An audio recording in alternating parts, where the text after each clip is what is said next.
The Montana sky stretched vast and indifferent above the pine forest of Devil's Ridge. But down below in the shadows, there was nothing indifferent about the sound that shattered the quiet. Gunshots. 3 of them, quick and sharp, echoing through the canyon. Garrett Reeves didn't even flinch. He just lowered himself deeper into the undergrowth, the Winchester in his hands feeling like a cold, heavy extension of his own arm. Instinct took over. 3 years he'd been hiding out here, trying to bury the man he used to be. 3 years of quiet, of solitude. 3 years of trying to forget the sound of gunshots. But some things you never forget. Trouble was riding his way. He heard the thunder of hooves next, the desperate shouts of men, a mix of Spanish and English cutting through the air. And then he saw them, 5 riders pushing their mounts hard along the ridge trail, kicking up a storm of dust. They were all armed, all business. And at their center, a man whose face Garrett knew better than his own. Ramon Valdez. That jagged scar running from his temple to his jaw was a landmark of bad memories. Garrett's finger tensed on the trigger. He knew these men. He knew what they did. He knew what waited for anyone they were chasing. His eyes drifted to the horse behind Ramon. It was carrying 2 riders. One was slumped forward, clearly hurt or exhausted. The other was a woman. Even from 100 yards away, Garrett saw the glint of metal at her neck. A collar, the Cordova brand. A snake wrapped around a cross. His stomach twisted into a cold knot. The riders were almost past his position, just a blur of motion and grim purpose. Garrett told himself to stay down, to let it pass. This wasn't his fight anymore. He'd sworn off this life. He'd made a promise. But then the woman made her move. In one desperate, fluid motion, she threw herself sideways off the horse, tumbling down the steep, pine-covered slope of the ridge. Ramon roared an order, wheeling his horse around, but the terrain was too rough. His men were slowed, their horses struggling for footing. The woman scrambled to her feet, half running, half sliding down the hill, right toward the tree line, right toward him. Ramon drew his pistol, his arm coming up, taking aim. Garrett had less than a second to make a choice that could unravel 3 years of peace, a choice that could dig up every ghost he'd tried to bury. He lifted his Winchester. He didn't aim at Ramon. He didn't aim at any of them. He aimed at the sky and squeezed the trigger. The crack of the rifle shot was like a whip across the canyon. It startled Ramon's horse, the big black stallion rearing up, almost throwing its rider. In that single moment of chaos, Garrett watched the woman vanish into the trees. His shot had saved her, for now. But he knew with a certainty that chilled him to the bone that he had just kicked a hornet's nest, and Ramon Valdez never gave up the hunt. By the time Ramon calmed his horse, the woman was gone. He scanned the forest edge, his eyes narrowed, searching. For a heart-stopping moment, his gaze seemed to lock right onto Garrett's hiding place. Garrett didn't breathe. He didn't move a muscle. He was just another shadow in the undergrowth. "Spread out!" Ramon barked at his men, his voice raw with fury. "Find her. She can't have gone far." The riders dismounted, splitting up, moving cautiously down the slope, their rifles ready. Garrett watched as the woman darted between trees about 50 yards to his left, heading deeper into the forest. He started to back away slowly, keeping low. The smart play was to disappear.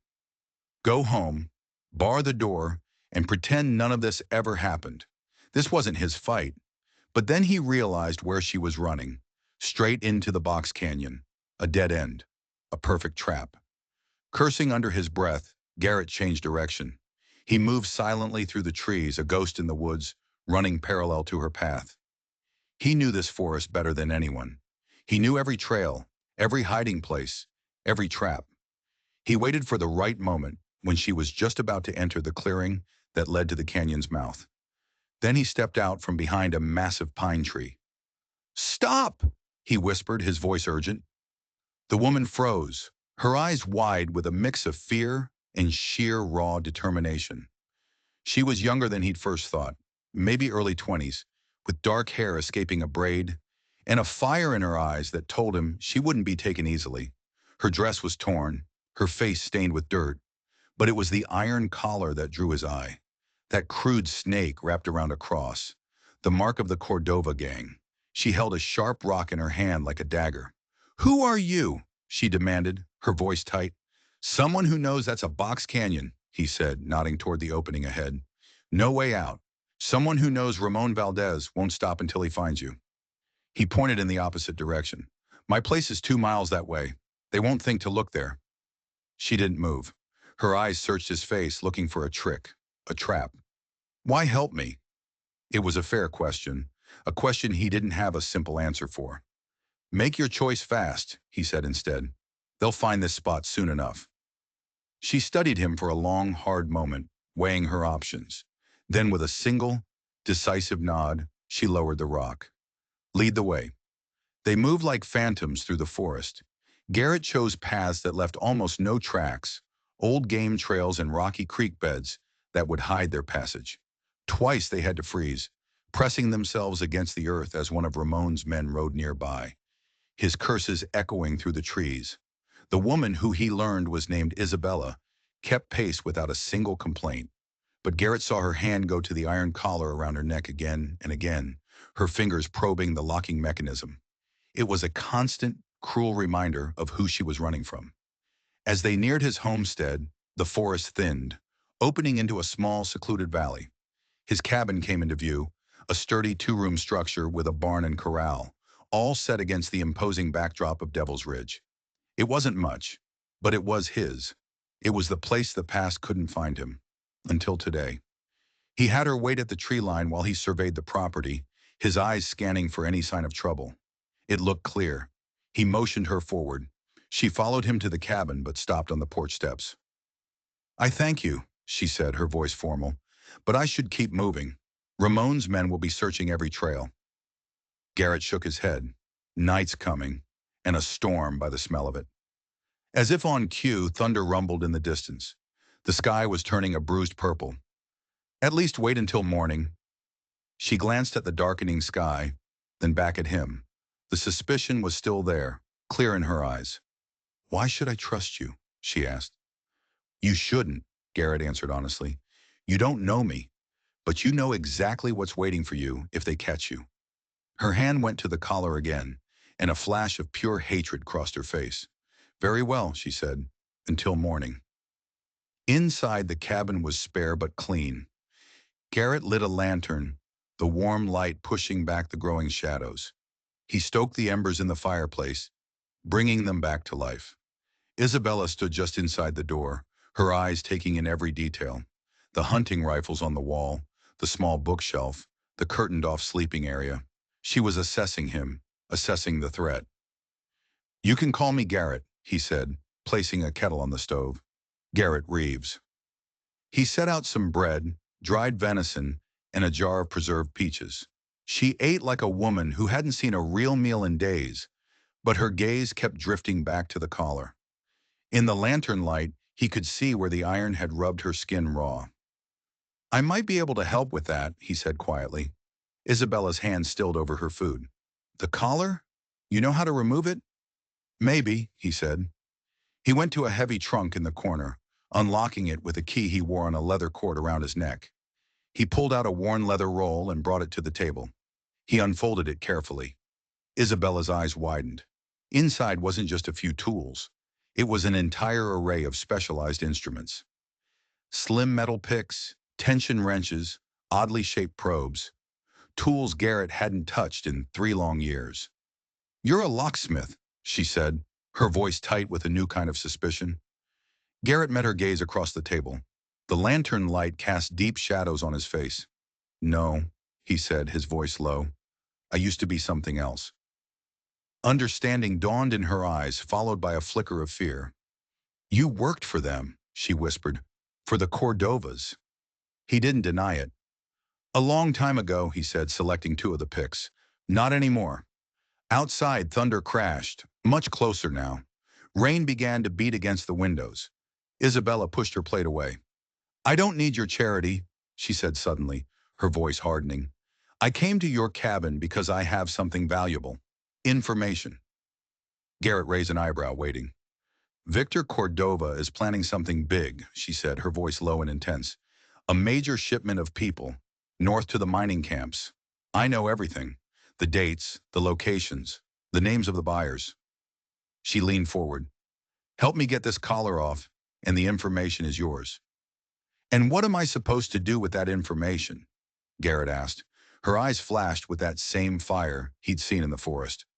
Whatever your conscience dictates, she shot back. If you still have one. He studied her then. This was no helpless victim. There was a hard, calculating edge to her, a surprising boldness. This wasn't just a woman running for her life. This was a woman on a mission. Let me see the lock, he said finally. She tilted her head, exposing the complex mechanism at the back of the collar. Garrett brought the lantern closer. The design was familiar, a nasty piece of work meant to prevent any kind of tampering. This will take time, he told her, and it'll hurt if I make a mistake. Isabella's expression didn't change. I'm familiar with pain. They moved to the chairs by the fireplace, where the light was better. The storm outside raged, the wind howling around the corners of the cabin like a hungry wolf. As Garrett worked, he could feel Isabella's eyes on him, studying his face as intently as he was studying the lock. You're skilled at this, she observed. There was no compliment in her voice, only a cold statement of fact. How long did you ride with them? 2 years, he answered, his focus entirely on the delicate work in his hands. He felt the first tumbler begin to shift under the pressure of his pick. What did you do for them? She pressed. His hands paused for a fraction of a second. He didn't look at her. I tracked people, he said, his voice flat. Found them, hunted them. He didn't see the point in lying. Yes, she said softly, and now you hide from them in the woods. He kept working, ignoring the sting of her words. He felt the first tumbler click into place. One down. Isabella's gaze wandered around the small cabin, taking in the little details. The woman's shawl hanging by the door. The second chair by the fire that didn't quite match the others. The frame of pressed wildflowers on the wall. Small, quiet signs of a life that was no longer there. Your wife? She asked, her voice softer now. Garrett just nodded once, his eyes still fixed on the lock. He felt the second tumbler give way. What happened to her? She was killed, he said. The words came out rough, like stones. 4 years ago. Another tumbler clicked into place. 3 down. I'm sorry, she said, and for the first time it sounded genuine. He wasn't sure why he said the next part. Maybe because it had been so long since he'd spoken her name out loud to anyone. Her name was Sarah. Lightning flashed, illuminating the room in a stark, ghostly white light. For a split second, he saw Isabella's face clearly, so young, but her eyes held the weariness of someone who had seen far too much. And in that flash, something passed between them, a silent understanding, a recognition of the darkness they had both lived through. Tell me about the Cordovas, he said, his voice low, breaking the silence. What exactly are they planning? Isabella measured her words. Victor Cordova has a deal with the silver mines up north. They pay a high price for workers who have no rights, no identity. 20 people are scheduled to be transported tomorrow night from a place called Devil's Crossing. And how do you know all this? He asked, his hands never ceasing their delicate work. She hesitated. I overheard things. In their camp. It wasn't the whole truth. He could hear it in her voice. But before he could press her, he felt it. The final tumbler released. The collar loosened with a soft, metallic click. There, he said, carefully pulling the heavy iron ring away from her neck. Isabella's hand flew to her throat, her fingers tracing the raw, chafed skin where the collar had been. For the first time since he'd met her, her composure cracked. Tears welled in her eyes, but she blinked them away fiercely.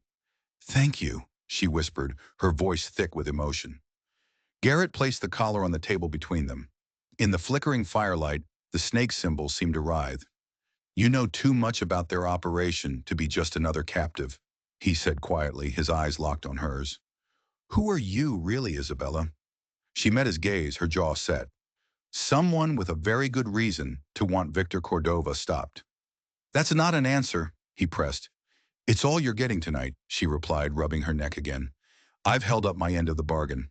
I'll tell you the rest in the morning. He knew he wouldn't get anything more out of her. Not tonight. You can take the bed, he said, gesturing to the curtained alcove. I'll sleep by the fire. She shook her head. The chair is fine. I doubt I could sleep in a bed. After. She didn't need to finish the sentence. He understood. Later, with the storm still battering the small cabin, Garrett sat watching the flames. Isabella had finally drifted into a troubled sleep in the chair across from him. The iron collar sat on the table, a dark, ugly promise of the world he'd tried to escape. His past had finally found him. Sarah had believed he could be redeemed. She had believed even the worst man could find his way back to the light. Looking at the collar, at the sleeping woman who wore its scars, Garrett wasn't so sure. A log shifted in the fire, sending a shower of sparks up the chimney. He must have dozed off because he woke with a start to the sound of movement. Isabella was standing by the mantelpiece. She was examining the small, silver-inlaid box he kept there. "It's very distinctive," she said, without turning around. "Mexican craftsmanship, uncommon in these parts." He rose slowly, his muscles stiff from sleeping in the chair. "It was Sarah's," he said. "May I?" she asked, gesturing to the box. Something in her tone made him hesitate. "Go ahead." She opened it carefully. Inside, nestled on a bed of faded velvet, was a rosary made of dark wooden beads with a simple silver cross. "She was Catholic?" Isabella asked, a strange note in her voice. "No," Garrett said, moving to stand beside her. "It was a gift from someone she helped, a Mexican family she treated when they were passing through a border town. The mother was pregnant, had complications." Isabella lifted the rosary from the box, her fingers tracing the silver cross. Garrett saw her find the small engraving on the back. "L.M. Luisa Morales," Garrett said. "Sarah never knew what happened to them after they moved north." Isabella's hand was trembling as she placed the rosary back in the box and closed the lid. "The storm's passing," Garrett said, watching her closely. "Ramon's men will be out searching at first light." "Yes," Isabella said, her voice distant. She was still looking at the box. "We should prepare." "Prepare for what?" "You owe me the rest of the story." She finally turned to face him, her eyes burning with an intensity that startled him. "My full name," she said, her voice low but clear, "is Isabella Morales." The name hit him like a punch to the gut. Morales, as in Rafael Morales, the leader of the rival gang, the only man Victor Cordova ever truly feared. "He wasn't just a gang leader," she said sharply, as if reading his mind. "He protected our people. He never trafficked in human lives.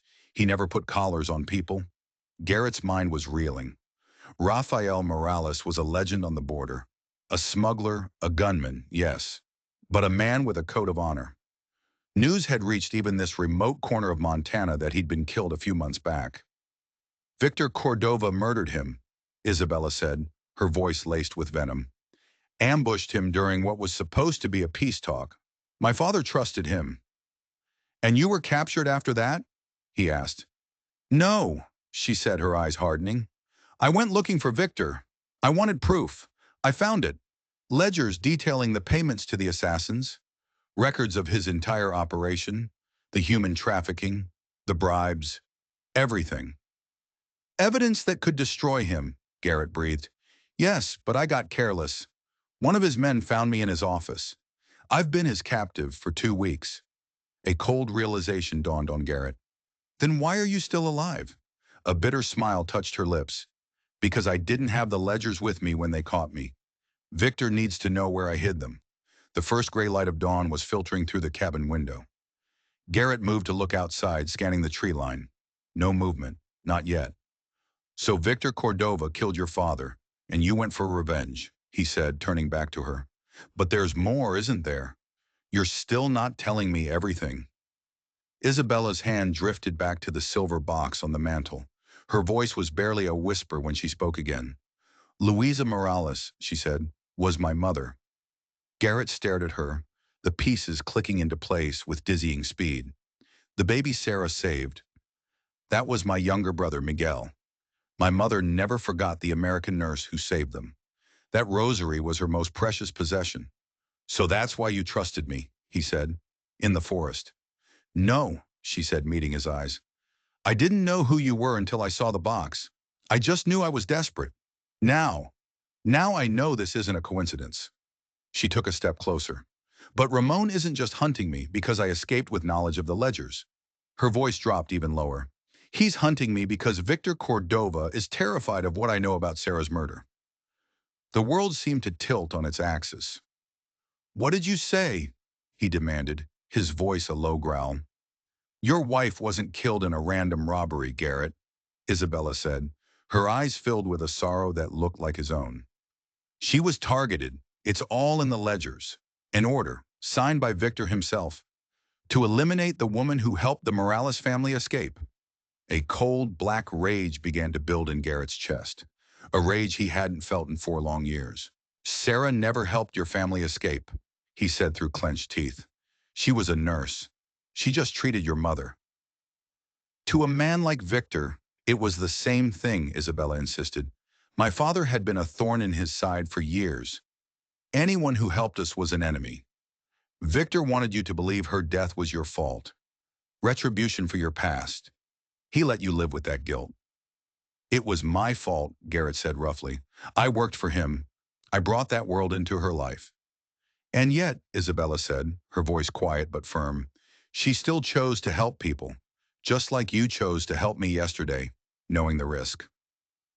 Before he could answer, a sound from outside cut through the morning quiet, the distant whinny of a horse. He moved to the window. There on the ridgeline, silhouetted against the dawn sky, were 6 riders. They're here, he said grimly.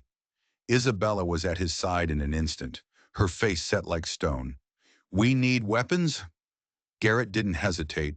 He crossed to the rifle rack, pulling down his Winchester and a shorter, faster carbine for her. He expected her to handle it like a novice, but she took the weapon and checked the action with a practiced ease that surprised him. My father taught me, she said, noticing his look. He said a woman in our world needed to know how to protect herself.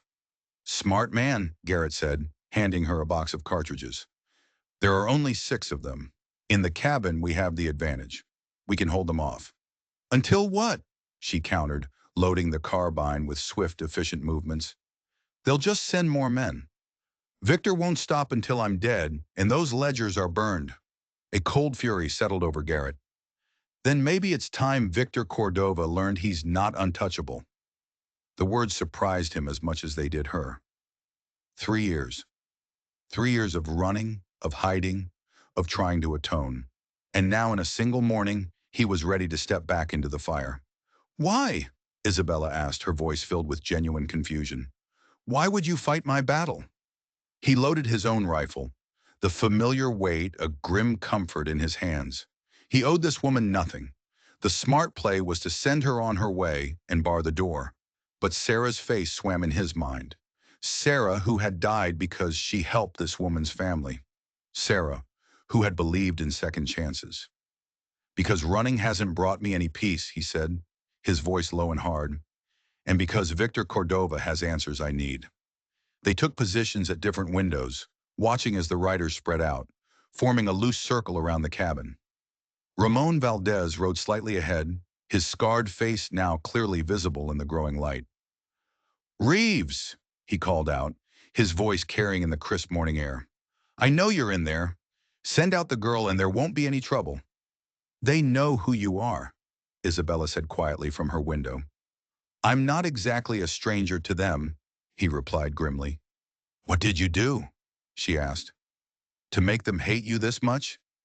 His eyes stayed locked on Ramon. I helped some people escape, people they were transporting north. When? She pressed. 4 years ago. The timing hung in the air between them, heavy and cold. Right after Sarah helped my family, Isabella whispered. She changed you. He didn't answer. His attention was on Ramon, who had stopped his horse just 30 yards out. Last chance, Reeves, Ramon shouted. The girl, or we burn you out. Why don't you ask your boss to come make that offer himself? Garrett yelled back. Or is Victor too busy counting his blood money in San Antonio? Ramon's face darkened with rage. Victor doesn't dirty his hands with traitors. That's my job. Is that why he only sent 5 men with you? Garrett taunted. Doesn't seem like enough to take on the 2 of us. He saw a flicker of doubt cross Ramon's face. He'd hit a nerve. Victor has more important matters to attend to, Ramon said after a moment. But he sends his regards to the man who betrayed him, the man who chose some woman's life over loyalty. White-hot rage, cold and pure, flashed through Garrett. His rifle was up and firing before he even made the conscious choice. The shot didn't hit Ramon. It kicked up a spray of dirt right at his horse's feet, making the animal scream and rear violently. "Next one's not a warning," Garrett roared. Ramon fought his horse for control, then wheeled it around, barking orders to his men. They dismounted fast, taking cover behind rocks and trees. The siege had begun. "They'll try to flank us," Garrett said, moving to another window. "Watch the back." Isabella just nodded, her jaw tight, her knuckles white on the carbine. The first volley of shots came moments later. Not a real attack, just probing fire, testing their defenses. Bullets thudded into the thick log walls of the cabin. Garrett and Isabella held their fire, conserving ammunition, waiting. Another volley came, and another. "They're moving," Isabella reported from her position. "3 men circling to the east." "2 to the west," Garrett confirmed. "Ramon is directing them from behind that big boulder." Then a lull. The shooting stopped. Garrett used the sudden silence to move to the old trunk near his bed. He pulled out a heavy Colt revolver and tucked it into his belt. An old habit. "Why did you leave them?" Isabella asked suddenly, her voice cutting through the quiet. "The Cordovas. Was it just because of Sarah?" He checked the Colt's chambers, the metallic click loud in the stillness. "I was already having doubts," he admitted. "The people I helped escape. That was the breaking point." "What happened?" "Victor bought 20 people from a trader. Men, women, children, told us they were contracted workers. But I saw the truth when we went to pick them up. The chains, the brands, the look in their eyes." "And you helped them?" "Some of them," he said, the old failure still haunting him. "Not all." A bullet suddenly shattered the window right next to Isabella's head. She ducked instinctively, then came right back up, returning fire with 2 precise, controlled shots. A scream from outside told them she'd found her mark. "One down," she said, her voice grim. The firefight exploded after that. It was no longer probing fire. It was a full-on assault. Garrett moved from window to window, a ghost in the smoke-filled room, firing only when he had a clear shot. He was a hunter, and he was patient. Isabella matched him, her aim shockingly accurate. She wasn't just a girl who knew how to hold a gun. She was a fighter. They heard Ramon shouting outside, his voice filled with fury and frustration, trying to rally his now diminished force. "They're pulling back," Garrett observed after a brief pause in the shooting. "Regrouping?" "No," Isabella said, her eyes narrowed as she peered through the smoke. "They're preparing something else." She was right. A moment later, one of Ramon's men appeared at the edge of the clearing. He was holding an oil lamp, a lit rag stuffed in the top. "Fire bottle!" Garrett yelled. "Get down!" The man swung his arm and the bottle flew through the air, a flaming comet arcing toward the cabin. It crashed through a window and exploded against the far wall, showering the room in a burst of fire. Flames licked up the dry wood of the cabin wall. Garrett grabbed a heavy wool blanket and rushed to smother the fire, beating at it until it was just smoldering embers and choking smoke. "We can't stay here," he coughed, his eyes watering. "They'll burn us out, 1 bottle at a time." Isabella fired 2 quick shots out the broken window, forcing the attackers to keep their heads down. "The barn!" she yelled. "We could make a run for it."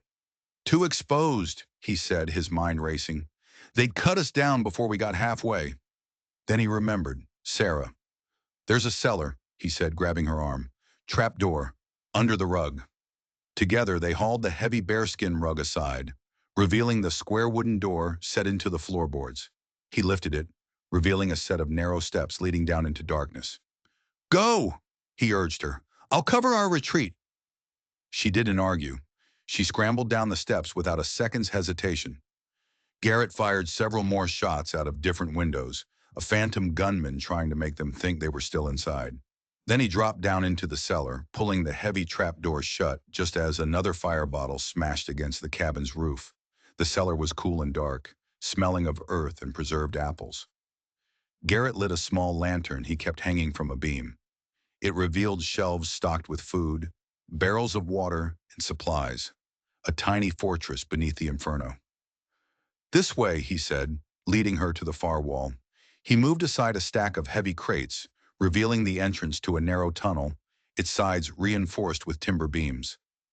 It comes out behind the barn, he explained. Isabella stared at it, impressed.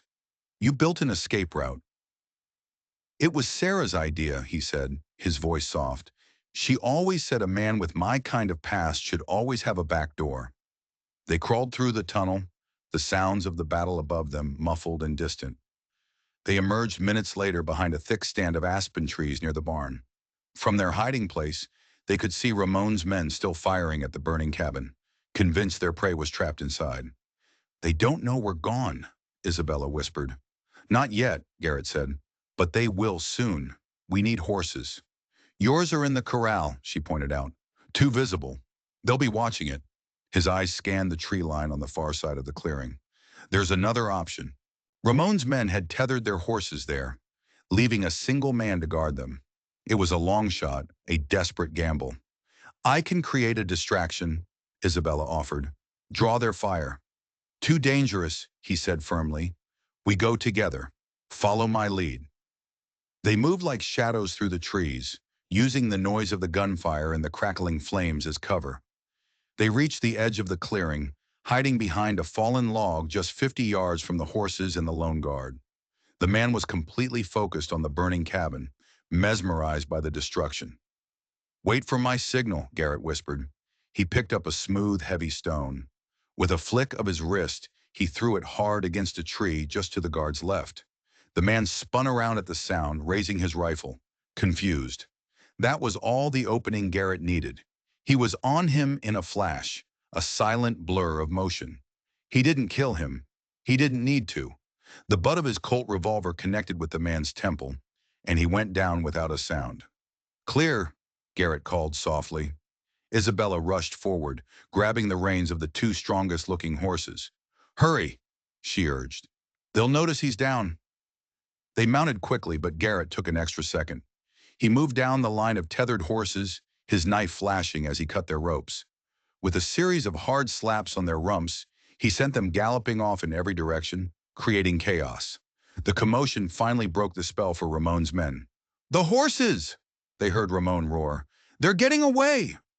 Gunfire erupted behind them as they spurred their new mounts into the deep woods. Bullets whizzed past their heads, thudding into tree trunks, but it was too late. They were already swallowed by the forest. They rode hard for an hour, not daring to stop, not daring to look back.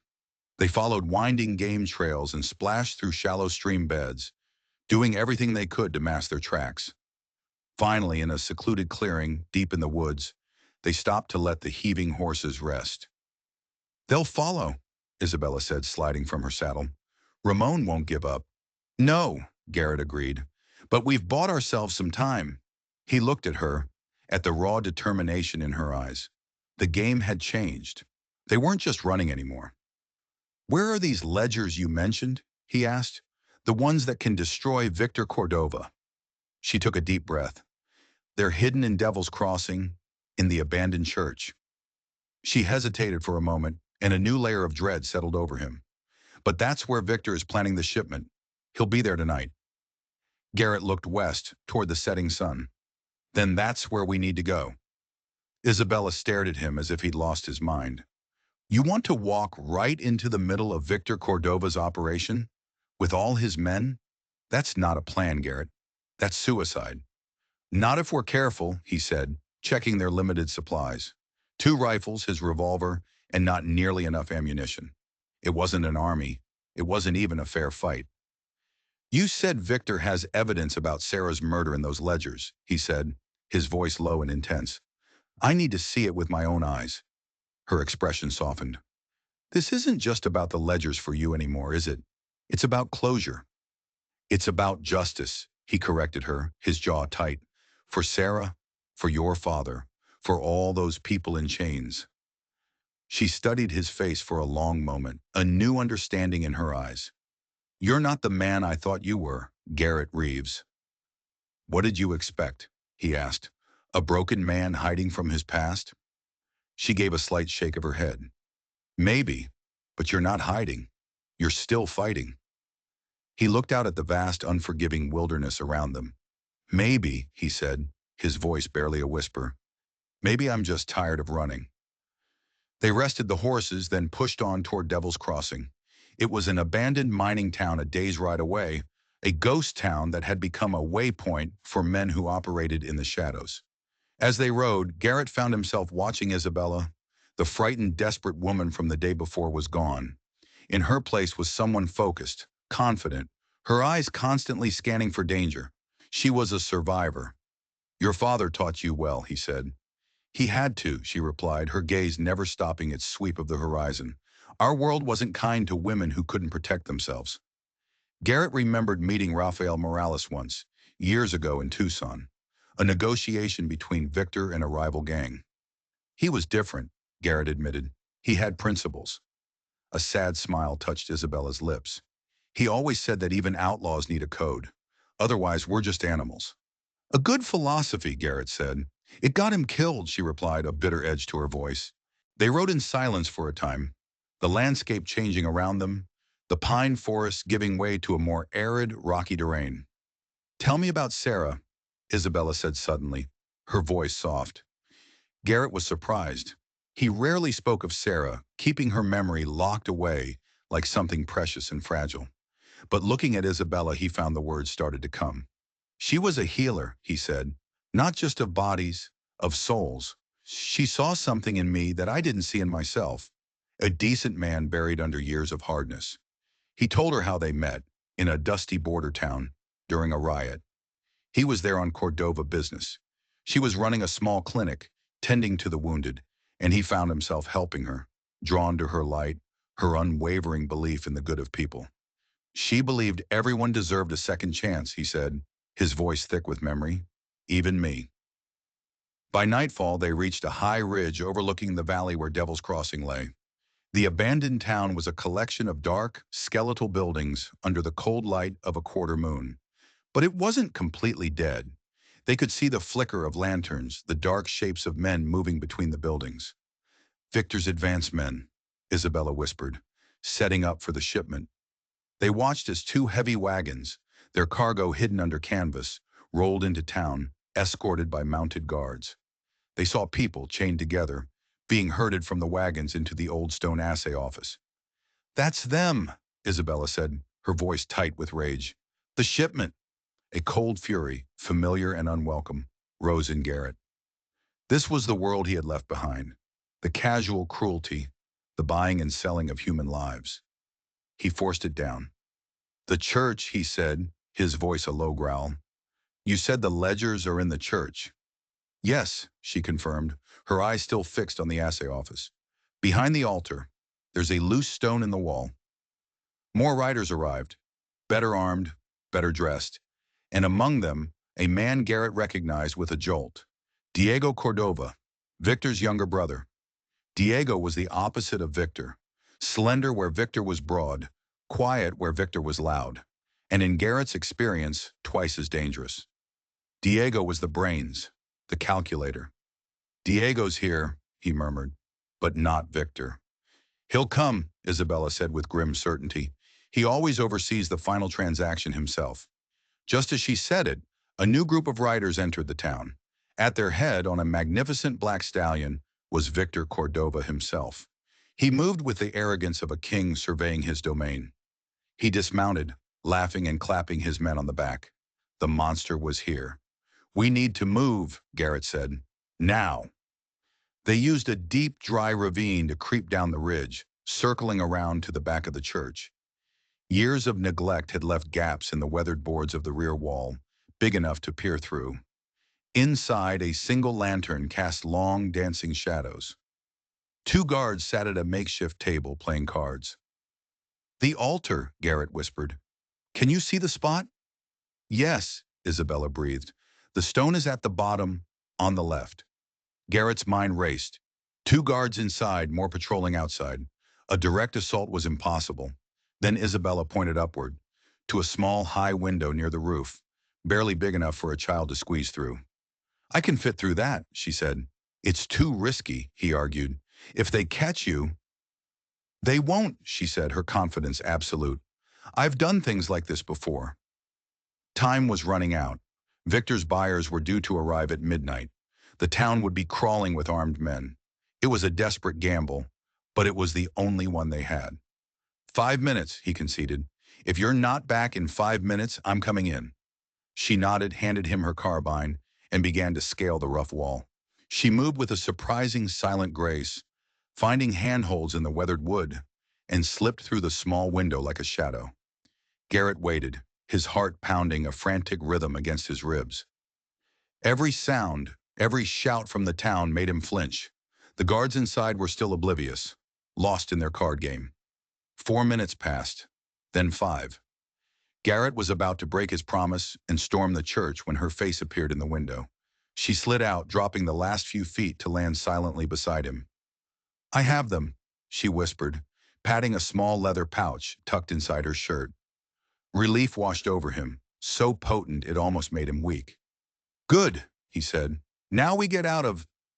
His words were cut off by a shout from the front of the church. Hey, someone's been back here. They'd been discovered. Move! Garrett yelled, pushing her toward the ravine. Boots pounded on the ground behind them. A shot rang out, then another, the bullets kicking up dirt at their heels. Keep going. Shakuwarni, he shouted, turning to fire a few shots of his own to slow their pursuers. Head for the horses. They scrambled through the winding ravine, the darkness their only ally. Shouts and more gunfire echoed behind them as the entire camp erupted in alarm. They were halfway back to the ridge where they'd left their horses when a figure suddenly loomed up in front of them, blocking their path. One of Victor's scouts. The man opened his mouth to shout a warning, but Garrett's fist connected with his jaw, and he went down hard. They didn't stop. They scrambled up the rocky hillside, the pursuit spreading out behind them. They were trapped. They're between us and the horses, Isabella panted, her hand pressed to her side. Below them in the moonlight, they could see Victor's men fanning out, a net closing around them. A voice boomed out from the town below. It was Victor. You have made a grave mistake tonight. Show yourselves, and perhaps we can negotiate. They pressed themselves deeper into the shadows of a large boulder, not moving, not breathing. The hunt was on. They spent the next hour moving from cover to cover, a deadly game of cat and mouse on the moonlit hillside. Twice they almost walked right into a pair of searchers, saved only by freezing in place until the danger passed. They finally found themselves on a high ridge, but the horses were on the opposite side of the valley with a dozen of Victor's men in between. We can't get to them, Garrett admitted, his voice grim. We're trapped. But then he saw it, a faint line in the moonlight, a narrow path winding up the northern slope of the mountain, an old abandoned mining trail. It was their only way out. As they started up the trail, a shot rang out from below. They'd been spotted. Run! Garrett yelled, pushing Isabella ahead of him. They scrambled up the steep path, bullets whining off the rocks around them. He returned fire, trying to slow the pursuit. The path twisted between massive boulders, offering momentary cover. Then he heard her cry out in pain. He caught her as she stumbled, his hand coming away wet with blood. A bullet had grazed her leg. I can walk, she insisted, trying to push him away. But he could see the pain in her eyes. She wouldn't make it far. There's a mine entrance, he said, spotting a dark opening in the rock face just ahead. We can hold them off there. He half carried, half dragged her into the dark, musty tunnel. A cave-in 20 feet back blocked any further escape. They were cornered. He tore a strip from his shirt and quickly bound her wound.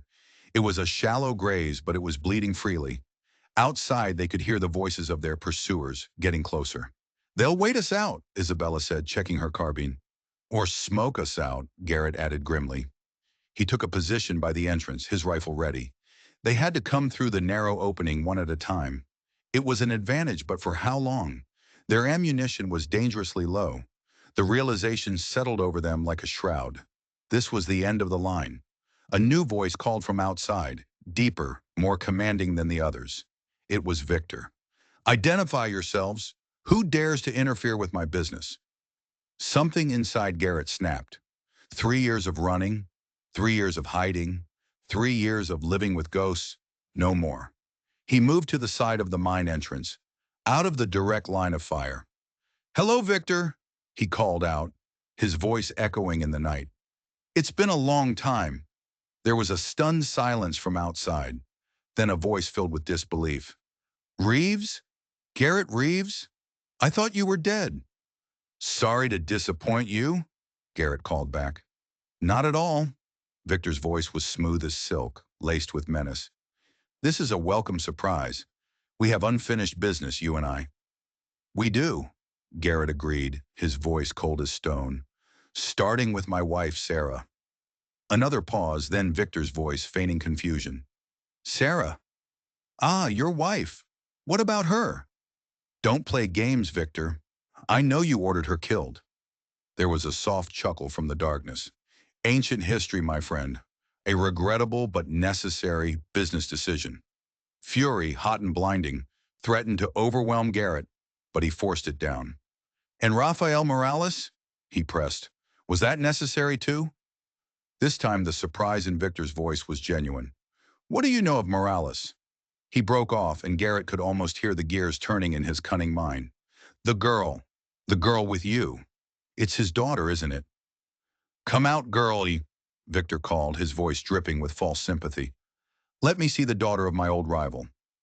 "She stays where she is," Garrett answered. "Then perhaps I should come to you," Victor suggested. "Face to face, just the two of us." It was a trap. Of course it was a trap. But it was also an opportunity. "Just you," Garrett specified. "Unarmed, or we start shooting." A moment later, Victor Cordova stepped into the faint light at the mine's entrance, his hands raised. He was older, his hair streaked with gray, but he still had the same arrogant, predatory aura. "May I approach?" he asked, the politeness a mockery. He stepped inside, his eyes adjusting to the dim light. His gaze flickered from Garrett to Isabella, and a slow, cruel smile spread across his face. My, he said to Isabella. "Raphael's girl, all grown up. Your father was a worthy opponent. His death was business, you understand. Nothing personal." "It was personal to me," she shot back, her voice shaking with rage. Victor just shrugged. "Family always is." He turned his attention back to Garrett. "Now, about your wife, you have it all wrong. You believe I had her killed because of those slaves you freed. A convenient lie I allowed you to believe." "Enlighten me," Garrett said, his rifle never wavering. "It was about the Morales family," Victor said, his smile widening. "Your saintly wife, the nurse. She didn't just save Raphael's woman and child. She warned him I was coming for him. She helped them escape north." "Sarah wouldn't do that," Garrett protested, but a cold knot of doubt was forming in his stomach. "Wouldn't she?" Victor's voice turned hard. "She interfered. And you, my trusted hunter, you are the one who told me. You signed her death warrant yourself." "What are you talking about?" Garrett roared. "I never said a word." "Not directly," Victor purred. "But you remember that night in Tucson? After that big score? You were drunk, so proud of your wife. You told me all about how she'd saved some poor Mexican woman and her newborn. How she'd even given them money from your own savings to help them on their way." The world dissolved into a sickening roar in Garrett's ears. He remembered that night. The pride, the careless words. He had done it. He had led the monster right to her door. "So you see," Victor continued, savoring the moment, "her death was your doing as much as mine. Poetic, isn't it?" Garrett's finger tightened on the trigger, but killing him seemed too easy, too quick. "You're wrong," Garrett said, his voice a ragged whisper. "Her death is on your hands, and you'll answer for it." Victor just laughed. "And how will that happen? You're trapped. My men surround you. The ledgers, while a nuisance, will never see the light of day." "The territorial marshal might disagree," Garrett bluffed. "We sent copies to him yesterday." Victor's smile faltered for the first time. The bluff had landed. "You're lying." "Am I?" Garrett said, his voice gaining strength. "Would I have walked into this trap if I hadn't already made sure you were finished?" Victor's face was a mask of fury. "Diego," he bellowed, "bring the prisoners from the assay office. All of them." He turned back to Garrett, his eyes glittering with a new cruel idea. "Let's see how your conscience handles a new bargain, Reeves. The ledgers. for the lives of 22 innocent people. A fair exchange, wouldn't you say? Victor's ultimatum hung in the dusty air. 22 innocent lives for the evidence that could end his reign of terror. It was an impossible choice. "You're bluffing," Isabella said, her voice shaking. "You won't kill valuable merchandise." "Perhaps not all of them," Victor replied with a chilling smile. "But a few examples will have to be made. Buyers will accept damaged goods at a discount." "Even if we gave you the ledgers, you'd kill us all anyway," Garrett said. Victor placed a hand over his heart. "You wound me, Reeves. My word is my bond." "Your word means nothing," Isabella spat. "You gave my father your word." From outside, they could hear Diego organizing the men, the sounds of the captives being moved. Time was running out. "Here's my counteroffer," Garrett said, his mind racing. "Release the captives, all of them. Then we'll give you the ledgers." Victor laughed out loud. "You are in no position to make demands." "Aren't I?" Garrett said, his voice dropping to a low growl. He gestured with his rifle. "You're in here with us, Victor. Alone. One bullet, and your ambitious little brother Diego takes over the family business. How loyal do you think he really is?" For the first time, real fear flickered in Victor's eyes. He glanced toward the mine entrance. "You won't shoot an unarmed man." "I've changed since we last rode together," Garrett said, his voice cold as the grave. "Sarah's death taught me that some men don't deserve honor." The standoff stretched, the silence thick with tension. Finally, Victor made a decision. "A compromise," he said. "Release half the captives now as a show of good faith. The other half when I have the ledgers." "All of them," Garrett insisted, "or no deal." Victor hesitated, then nodded. 10 now. The rest when the ledgers are in my hand. Final offer." Garrett looked at Isabella. She gave a tiny, almost imperceptible nod. "Agreed," he said. Victor backed out of the mine, his men immediately surrounding him. Garrett knew it was a trick. "He'll betray us the second he has the ledgers," Isabella whispered. "I know," Garrett replied, "but this buys us a few minutes." They emerged from the mine and made their way cautiously down the trail toward the town. In the street in front of the church, Diego stood with 10 frightened people, their hands bound. "Release them," Victor ordered. The captives, freed, began to stumble away into the darkness. "The ledgers," Victor demanded. Isabella pulled the leather pouch from her shirt. "The rest of the captives first." Victor signaled to Diego, who brought out the remaining 12 people. Once they were freed, Isabella tossed the pouch onto the ground between them. Victor's man retrieved it. Victor opened it, his expression darkening as he scanned the papers. "These are just a few pages," he roared. "Where are the rest?" "Safe," Isabella replied calmly. "Insurance, to make sure you don't send your men after those people." Victor's face was purple with rage.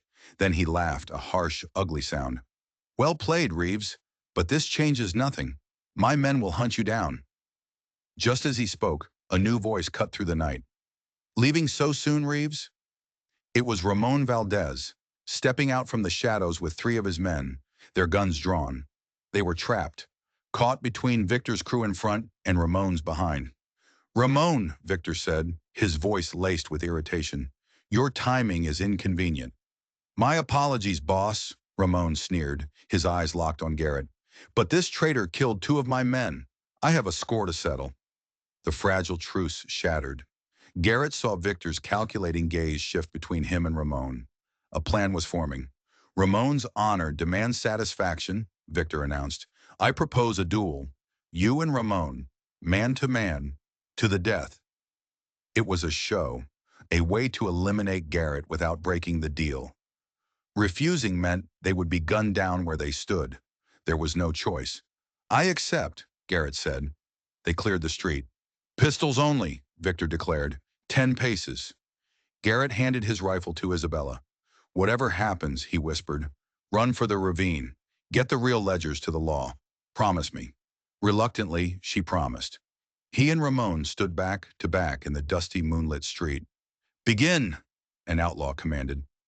Garrett started walking, counting his steps. 1, 2, 3. He felt Ramon's presence behind him, a dark mirror of his own. 4, 5, 6. He could see Isabella at the edge of the circle of men, her face a pale mask of fear. 7, 8, 9, 10, the man called. Turn and fire! Garrett spun, his pistol coming up in one smooth practiced motion. Ramon was already facing him, a triumphant grin on his scarred face. They both fired at the same instant. A hot poker seared across Garrett's ribs. His own shot hit Ramon in the shoulder. The big man staggered back, dropping his pistol. Finish him, Victor roared, but Garrett lowered his gun. The duel is over. I won. Then I'll do it myself, Victor snarled, drawing his own pistol and aiming it at Garrett. Before Victor could fire, another shot rang out, this one from the shadows between the buildings. Victor cried out, his pistol clattering to the ground as blood blossomed on his hand. Then chaos erupted. More shots came from the darkness. The freed captives, somehow armed, were firing on Victor's men. It was an ambush. Now! Garrett yelled, grabbing Isabella's arm and pulling her toward the ravine. They ran, bullets flying past them, the town dissolving into a full-scale gun battle behind them. They slid into the ravine just as a new voice rose above the chaos. It was Diego. Hold your fire! Victor is down! Hold your fire! From the safety of the ravine, they saw Victor on the ground, Diego kneeling over him. There was a dark stain spreading across his chest, a much more serious wound than the one on his hand. Someone else shot him, Isabella whispered, her eyes wide. That shot came from a different direction. They watched as Diego, now firmly in command, began barking orders. There was no pursuit. He was focused only on his fallen brother. This was their chance. They fled into the night, the sounds of the battle fading behind them. An hour later, deep in the wilderness, they stopped to rest. Do you think Victor's dead? Isabella asked. Men like him are hard to kill, Garrett said. And if he dies, Diego takes over, which might be worse. Victor is cruel, but Diego is calculating. He's the real snake. They sat in silence for a long time. Then Isabella spoke, her voice quiet. I only gave Victor blank pages, folded to look like the real thing. The ledgers are still safe. A small, grim smile touched Garrett's lips. Clever. Just then they heard a sound in the darkness, the soft clink of metal on stone. Someone was out there. Garrett reached for his pistol, only to find his holster empty. He dropped it during the duel. Isabella raised her carbine. Who's there? She called out. A voice answered from the shadows. I mean you no harm. I'm alone.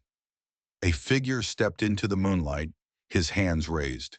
He was a man in his 40s with a weathered face and a silver star pinned to his jacket. My name is Daniel Sullivan, he said. I'm the territorial marshal from Benton City. Garrett and Isabella stared at the man, suspicion warring with a desperate sliver of hope. How did you find us? Garrett demanded. I've been tracking the Cordovas for months, Sullivan said. Had an informant in their crew. I was moving in to raid Devil's Crossing when all hell broke loose. I saw you two escape and followed. He looked directly at Isabella. My informant told me a woman had stolen ledgers that could bring the whole organization down. Are you Rafael Morales' daughter? Isabella's eyes widened in shock. How did you know? I worked with your father on occasion, Sullivan admitted. He had his own code. He fed me information on rival gangs, the ones who dealt in human misery. He was a complicated man, but he had lines he wouldn't cross. Victor Cordova has none. Garrett made a decision. She has the ledgers, he said. They're real. A grim satisfaction settled on Sullivan's face. Then we need to get you to safety. I have horses nearby. We ride for Benton City, now. They rode hard through the rest of the night. At dawn, just as they thought they were in the clear, Sullivan reined in his horse. Riders, he said, his voice low, coming up fast from the south. 6 horsemen appeared on the trail behind them. At their head, his arm in a sling, but his face a mask of vengeful fury, was Ramon Valdez. He survived, Isabella breathed. They spurred their horses toward a rocky outcropping, the only cover in the open country. Reeves! Ramon's voice echoed across the plains. This ends today. The firefight was short and brutal. Sullivan was a crack shot, and Garrett and Isabella fought with the desperation of cornered animals. But they were outnumbered, their ammunition dwindling fast. Just as their situation seemed hopeless, another group of riders appeared, this time from the north. Deputies, Sullivan's men. Ramon, seeing the trap close, tried to flee, but it was too late. The battle was over. The stagecoach ride to Benton City was a blur of exhaustion and adrenaline. They were safe. The Ledgers were safe. Justice was finally within reach. But in the marshal's office, a telegram was waiting. Victor Cordova was dead, but his brother Diego had vanished, taking with him a cadre of loyal men and a fortune in cash. And Victor's last order? A massive bounty on the heads of Garrett Reeves and Isabella Morales. Every hired gun in the territory would be hunting them. "You can't stay here," Sullivan told them, his face grave. "Diego is desperate. He'll stop at nothing. I have your statements. I have the ledgers. The trial can proceed, but you need to disappear until it's safe to testify." He had a place for them, a remote ranch in Montana, owned by a trusted former lawman. 3 months. That's all they needed, to stay alive for 3 months. The journey north was a quiet one. The danger had forged a bond between them, something deeper than just survival.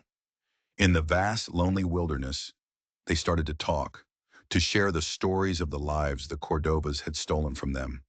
They found a fragile hope in each other's company. The ranch, Elk Valley, was a paradise, a secluded haven nestled between towering mountains. The owner, James Harker, was a man of few words but deep integrity. He asked no questions. He just gave them a small cabin and worked to keep their hands busy and their minds off the past. For 2 months, they found a peace neither had thought possible. The rhythm of the ranch, the hard work, the quiet evenings, watching the sunset from their porch. It began to heal them. The ghosts of the past began to fade. They fell in love, slowly, quietly, inevitably. In the peaceful solitude of the Montana mountains, they started to dream of a future, a life beyond the shadow of the Cordovas, a home. Then the rider came, a deputy from the nearest town, his horse lathered in sweat, his face grim. He carried a telegram. Diego Cordova had escaped custody during a prison transfer. Marshal Sullivan was gravely wounded, and Diego knew where they were. He was coming, and he was bringing an army. "We have to leave," Isabella said, her voice tight with the old fear. But Garrett looked around at the valley that had become their home, at the good people who had taken them in. He looked at Isabella, at the life they had started to build.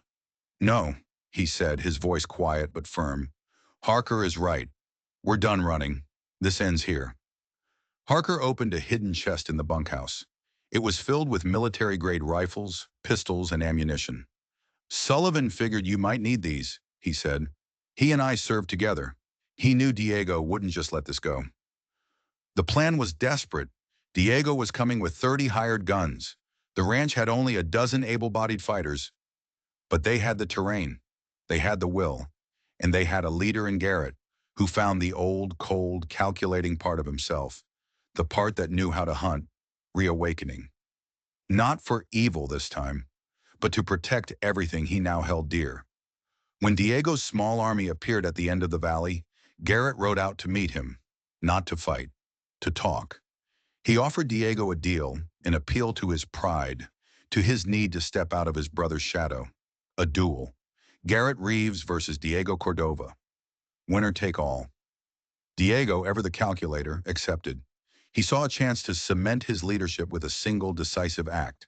They stood in the open meadow 20 paces apart. The command was given. They turned and fired.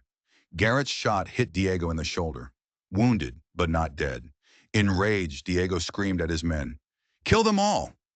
But before the massacre could begin, a second shot rang out from the ranch house. Diego jerked, a red flower blooming on his chest, and collapsed. Isabella stepped out from her concealed position, her rifle smoking.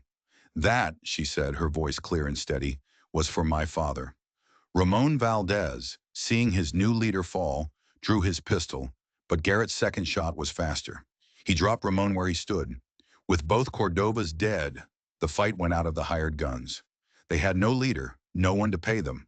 They collected their dead and rode away, leaving the valley in a stunned, victorious silence.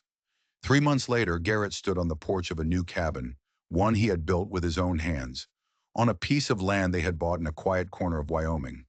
The trial had been a success. The ledgers and their testimony had dismantled the entire Cordova network. Justice had been served. Isabella came out to stand beside him, a comfortable silence settling between them. The iron collar that had once been a symbol of her bondage had been melted down and reforged into a small bell that hung by their door, a reminder that even the ugliest chains can be broken. The past was finally buried. The ghosts were finally at rest. Their journey had been through the darkest of nights, but they had found their way through it together. The future stretched out before them, vast and peaceful as the Montana sky. If you enjoyed this story, don't forget to hit that subscribe button and ring the notification bell. You won't want to miss what's coming next.